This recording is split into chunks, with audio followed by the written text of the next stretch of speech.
अखिल भूमंडलीय सर्व शिरोमणि मुनि समाज के संस्थापक आदि मुनीश्वर योगेश्वर सदगुरुदेव शिव मुनि महाराज की जय। उपस्थित मुनि वृंद, साधु सज्जन वृंद, संत वृंद, साधक वृंद, आध्यात्म ज्ञान के जिज्ञासुओं और प्रेमियों, सभी श्रोता वृंद, आप सबको मेरा कोटिशः नमन, सप्रेम जय जीव। तो आध्यात्म की चर्चा चल रही है और हम लोग सदगुरुदेव शिव मुनि महाराज रचित ग्रंथ सत्य सुंदर और स्वतंत्र विचार पर चर्चा कर रहे हैं। अध्याय 7 पर चर्चा हो रही है, ईश्वर के भक्तों की मुक्ति। तो सदगुरुदेव समझा रहे हैं हम लोगों को कि ईश्वर के जो भक्त लोग हैं वो जो 4 प्रकार का मुक्ति बतलाए हैं, एक एक करके समझा रहे हैं, है ना। सालोक्य और सामीप्य मुक्ति के विषय में बता रहे हैं कि यह तो महाबंधन है। और हम लोगों ने जाना कि ये सब जो कुछ है यह स्वरूपस्थ नहीं है, स्वरूप से हटे हुए हैं, है ना। यदि स्वरूपस्थ हो जाएंगे तो स्थिति क्या होगी, है ना। स्वरूपस्थ होना जरूरी है। तो आगे पढ़ते हैं सदगुरुदेव क्या कह रहे हैं, है ना। अद्भुत बातें हैं, अद्भुत ही बातें हैं। हाँ, हम लोग के लिए अद्भुत नहीं लग रहे हैं क्योंकि हम लोग नित्य योगाभ्यास कर रहे हैं। आत्मा ही ईश्वर है मालूम हो गया है, लेकिन जिनको मालूम नहीं है ना, इस आत्मा को पापी समझते हैं, इसको जीव कह करके तुच्छ समझते हैं, है ना। जो सबका सृष्टा है, जो सबका दृष्टा है ना, जो भाग्य विधाता है, उसको लोग तुच्छ समझते हैं। शरीर धरे हैं प्रेम से, है ना। जगत में आए हैं सबसे मिलने जुलने के लिए, है ना। लेकिन यहाँ पर जो तमाशा खड़ा है, आहा, सदगुरुदेव शिव मुनि महाराज की जय। तो आगे हम लोग पढ़ते हैं, कल जो पढ़े थे याद दिलाने के लिए, नहीं तो कहीं छूट ना जाए, आप भी सोचते होंगे। महंतों, पुजारियों, फकीरों, मुल्लाओं और पादरियों को इतने लोगों को ठगने का अवसर ही नहीं मिलता यदि इस काल्पनिक स्वर्ग और बहिष्त का लोभ ना होता। ये सब जो है काल्पनिक स्वर्ग और बहिष्त के लोभ में लोगों को ठगते हैं और लोग ठगे जाते हैं। ये धर्म भीरू देश हमारा भारत है ना। भारत क्या, विश्व में बहुत सभी कोई धर्म के डर से ही तो ये सब हो रहा है सब। आगे देखिए सदगुरुदेव क्या कह रहे हैं ना। इस स्वर्ग के लोभ और ईश्वर की गुलामी ने करोड़ों मनुष्यों को साधु, फकीर, पुंगी, मुंडी, पादरी और पुजारी बनाकर बेकार बना दिया। बेकार बना दिया है सबको, गुरुदेव कह रहे हैं। किस लिए? यही काल्पनिक ईश्वर यानी काल्पनिक स्वर्ग और बहिष्त जो है ना, इसी के कारण सभी लोग, एक दो को कौन, करोड़ों मनुष्य, कोई साधु बने हैं, कोई फकीर बने हैं, पुंगी, मुंडी, पादरी और पुजारी बनाकर बेकार बना दिया है सबको। इतना ही नहीं, आगे फिर पढ़िए। जो साधु फकीर नहीं है उनका भी बहुत अधिक समय घंटी बजाने, पूजा करने, प्रार्थना करने, नमाज पढ़ने और दुआ मांगने में चला जाता है। ये भी तो समय बर्बाद है। और क्या काम है इसमें? जो है ही नहीं, अस्तित्व जिसका नहीं है, उसके पीछे इतना सिर खपारे सब। जो साधु फकीर नहीं है उनका भी अधिक से अधिक समय घंटी बजाने, पूजा करने, प्रार्थना करने, नमाज पढ़ने, दुआ मांगने में ही चला जाता है।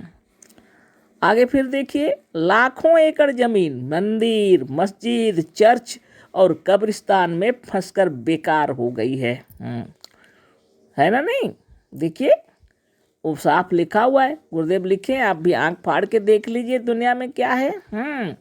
अनेक लेखक, कवि, विद्वान और पंडित इसी मजहबी मुक्ति और ईश्वर के पीछे अपनी बुद्धि और शक्ति का अपव्यय कर रहे हैं। कोई साधन ध्यान तपस्या नहीं करते, सब यही सब काम धंधा में लगे हुए हैं। चाहे वह लेखक हो, चाहे वह कवि हो, विद्वान से विद्वान क्यों न हो, पंडित ही क्यों न हो, सब मजहबी मुक्ति, ये 4 प्रकार की जो मुक्ति है उसके पीछे सिर खपा के बैठे हैं। सब कोई मुक्ति और ईश्वर के पीछे अपनी बुद्धि और शक्ति का अपव्यय कर रहे हैं। कोई योग साधन नहीं, कोई ध्यान तपस्या नहीं, कोई अच्छे कर्म करने का नहीं। जितना हो सके दगाबाजी धोखाबाजी करते रहते हैं। दुनिया में बहुत कम लोग हैं जो योग ध्यान तप तपस्या करते हैं, है ना, कि अपना अच्छा विचार करते हैं, बहुत कम। अष्टांग योग की व्याख्या करके सदगुरुदेव बतलाए हैं, अष्टांग योग का पालन करने वाले बहुत कम हैं। अब तो ये तो ईश्वर के भक्त जितने हैं वो तो क्या कहना, है ना। समय तो उनका तो जितना चला जाता है सब, चाहे विद्वान हो, कवि हो, पंडित हो, लेखक हो, कोई भी हो, सारे कार्य ईश्वर के पीछे ही लगे हुए हैं, ताकि मरने के बाद उनको वो 4 प्रकार में से कोई एक मुक्ति मिलेगी। और सब अभी तो 2 ही समझाए हैं सदगुरुदेव, आगे फिर 2 समझाएंगे आगे, है ना। ये तो अभी तक हम लोग इतना ही जानते हैं, सालोक्य और सामीप्य मुक्ति की बात हो रही है, और इसी में तो हालत पंचर हो गया, कौन जाएगा वहाँ। अब आगे देखिए क्या हो रहा। इसी की आड़ में कितने गुंडे, महंत, साधु, पंडा, पुजारी, फकीर और पोप बनकर गुलछर्रे उड़ा रहे हैं। ऐसी ऐसी बातें होती हैं, है ना। तमाम झगड़ों और समाज के प्रत्येक दोष का मूल कारण यदि खूब विचार किया जाएगा तो मजहब और ईश्वर साबित होगा। सारे झगड़ों का, सारे फसादों का कारण खूब विचार करके देखिएगा तो अंत में यही दिखेगा, सब झगड़ों का मूल कारण है कौन, ईश्वर ही साबित होगा। और मजहब, ईश्वर को लेके मजहब बना है। और फिर क्या करेंगे आप सोच लीजिए।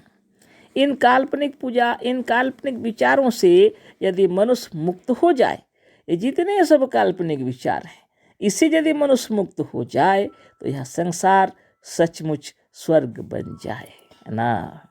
इन काल्पनिक विचारों से मनुष्य यदि मुक्त हो जाए तो यह संसार ही सचमुच स्वर्ग बन जाए।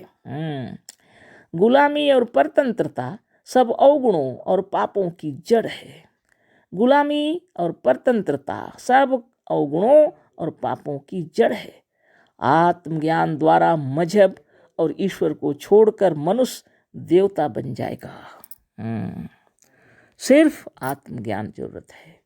जितने जो अभी तक उदाहरण हम लोग दे रहे हैं और सुन रहे हैं, ये सब किसी को भी आत्मज्ञान नहीं है। ये तो ईश्वर के पाठ पढ़ रहे हैं ना। कहीं बहिष्ठ की पढ़ाई हो रही है, कहीं स्वर्ग की पढ़ाई हो रही है। और जो अपना अपना तरीका से कार्य में व्यस्त हैं। कोई नमाज पढ़ रहा है, कोई पूजा कर रहा है, कोई मंदिर जा रहा है, घंटी बजा रहा है, कोई गिरजा जा रहा है, सब इस काम में। कोई योगाभ्यास नहीं करते, कोई एक्सरसाइज नहीं करते, कोई आत्मा का ध्यान भी नहीं करते। आत्म पूजा तो पाप कहा गया है। अहम ब्रह्मास्मि तो कोई कहेगा ही नहीं, कैसे कहेगा, ईश्वर सामने है ना। तो आत्मज्ञान से हटने पर ये सारे कार्य होते हैं। सारे पापों का, अवगुणों का जड़ है ये ईश्वर और मजहब। आगे देखिए, आत्मज्ञान द्वारा मजहब और ईश्वर को छोड़कर मनुष्य देवता बन जाएगा। इन काल्पनिक बातों को यदि मनुष्य छोड़ दे तो वह सचमुच मनुष्य ईश्वर बन जाए, अर्थात मनुष्य में दया और सच्चाई आदि वही सद्गुण आ जाए जो कल्पना करके ईश्वर में माने जाते हैं। ये सारे गुण आपके अंदर हैं वास्तव में, लेकिन हम लोग क्या किए हैं, स्वरूप से हट गए हैं। कहाँ बहिष्ठ की लड़ाई, कहीं स्वर्ग की लड़ाई, आपस में लड़ाई। तो कौन ध्यान तपस्या करता है, कोई भी नहीं, है ना। यदि हम लोग ध्यान तपस्या करने लगेंगे तो ऐश्वर्यशील हो जाएंगे, यशस्वी और कीर्तिमान हो जाएंगे, कार्यक्रम हमारे बदल जाएंगे, हृदय में दया, करुणा, स्नेह सब कुछ आ जाएगा। जो कुछ लोग ईश्वर की कल्पना करते हैं उस सारे गुण आपके अंदर आ जाएंगे, है ना। दया और सच्चाई आदि यही सद्गुण आ जाएं जो कल्पना करके ईश्वर में माने जाते हैं। बताइए क्या करें। जीवन भर घंटी बजाते रहने पर भी ये गुण नहीं आएंगे। जीवन भर अगर वैसी गलती नमाज पढ़ेंगे तो नहीं आएंगे, सही नमाज पढ़ेंगे तो आ सकते हैं। सारे कार्य वही हो रहे हैं। शरीर का चक्र भेदन कर रहे हैं लोग, फिर भी कुछ ज्ञान नहीं। अब चक्र का भेदन अगर सही से होगा तब ना। चक्र भेदन कुछ नहीं। ये चक्रों में ही फंसे हुए हैं। कोई भी किसी के विषय हम नहीं कह सकते कि सब अच्छा ही कर रहे हैं। यही कार्य अगर अच्छा से करते तो इन चक्रों से ऊपर उठ जाते लोग। सातवें चक्र के ऊपर उठ जाएंगे तो आत्म ध्यान हो जाएगा, तपस्या पूरी हो जाएगी। सातवें आसमान के ऊपर उठ जाएंगे तो वही है खुदा का स्थान, आठवां चक्र। कौन करता है इस सब, कोई जरूरत भी नहीं समझते हैं। कोई मतलब नहीं है, सब वेशभूषा अपना अपना रखे हैं।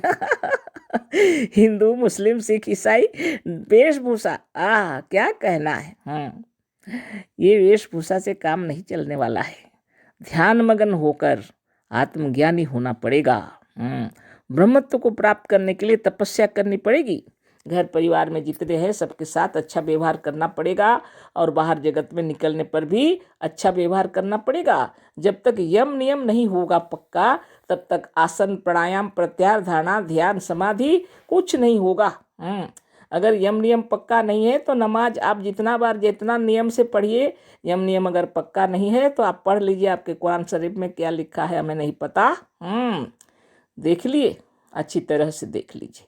और जितने जो शास्त्र पढ़ने वाले हमारे हिंदू भाई बहन जो हैं वो भी ध्यान कर लें। तदाह दृष्टु स्वरूपवस्थानम लिखा है, स्वरूप में स्थित होने के लिए लिखा है, किसी ईश्वर में स्थित होने के लिए नहीं लिखा। और गिरजा में भी ईश्वर क्या बताए, ये आत्मा ईश्वर है बोल के कहा गया है ना। तो इसमें तो पूरी चर्चा नहीं हो सकी, कल हम लोग विस्तार से चर्चा करेंगे। और आप लोग अच्छा से नमाज पढ़ लीजिए, अच्छा से पूजा कर लीजिए, अच्छा से गिरजा कर लीजिए, अच्छा से गुरु ग्रंथ साहिब भी पढ़ लीजिए। और उसके बाद कल फिर हम लोग चर्चा करेंगे सच्चाई कहाँ पर है। सबका गूढ़ रहस्य आपके हृदय में है, बताने वाले आपके अंतरात्मा में है ना। तो कल फिर चर्चा होगी। संसार में शांति चाहते हैं तो इसका ध्यान रखिए। सदगुरुदेव शिवमुनि महाराज की जय। सप्रेम जय जीव, कोटि नमन, अशेष धन्यवाद।